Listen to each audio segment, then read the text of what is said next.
So the three biggest failures of this government, in my view, are first, the rise in inequality, and I think that's sort of best demonstrated by the bedroom tax. The second, for me, is it's tampering with the health system that the vast majority of the public really do love, and that can be best demonstrated by their Health and Social Care Act. And the third thing I think is that their approach towards internationalism, their approach on Europe, their approach on immigration, which most people don't understand, and in my view is very negative for the outlook of the future of this country.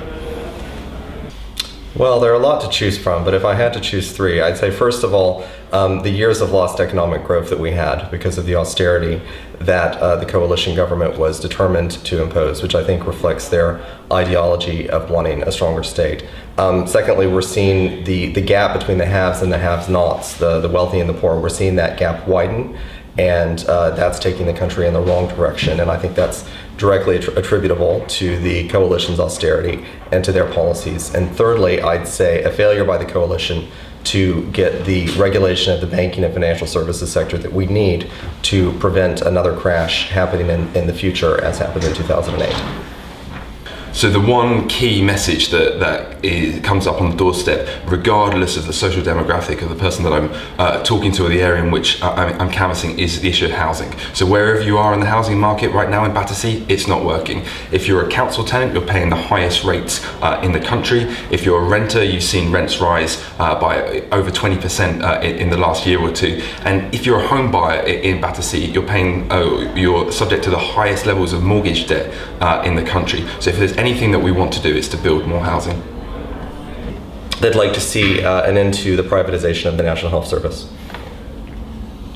So for me, there is very little challenge from UKIP. I live in a very diverse, multicultural area, and UKIP, I don't think, will get more than 1,000, maybe 2,000 votes maximum. I think actually in the country as a whole, the scale of support for UKIP is somewhat overplayed, particularly I think by the media. Even if they get 10 or 20 MPs, it's still only 10 or 20 MPs. The direction of change, I think, is to be a tolerant, accepting society.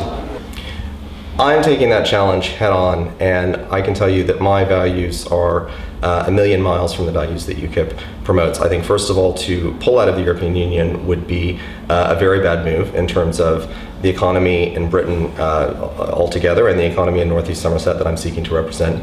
I think that UKIP are incredibly divisive. I think they want to lay all of the ills of the country at the feet of immigrants, and I think they do that in a particularly nasty and divisive way. I think they don't have credible candidates for office, and I think they don't have well thought through policies. And so I am taking UKIP head on.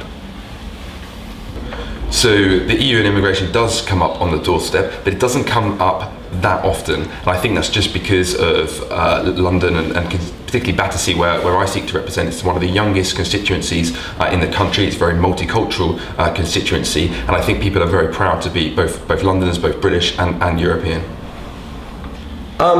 Immigration more than the EU. They both are issues that come up a lot. I think that I'm confident that on the EU, that when people, if it ever were to come to a referendum, I think that people would sit down and in the analysis, they would conclude that Britain is better off in the European Union. And I do have the confidence that that would happen. But I think UKIP have done, I think they've had a lot of success in getting people to think in their minds that it's immigrants that are responsible for example, stress on the National Health Service, which I think is not a fulsome analysis of pressure on the National Health Service. And to lay the blame at that one group, I don't think is a fair or complete analysis.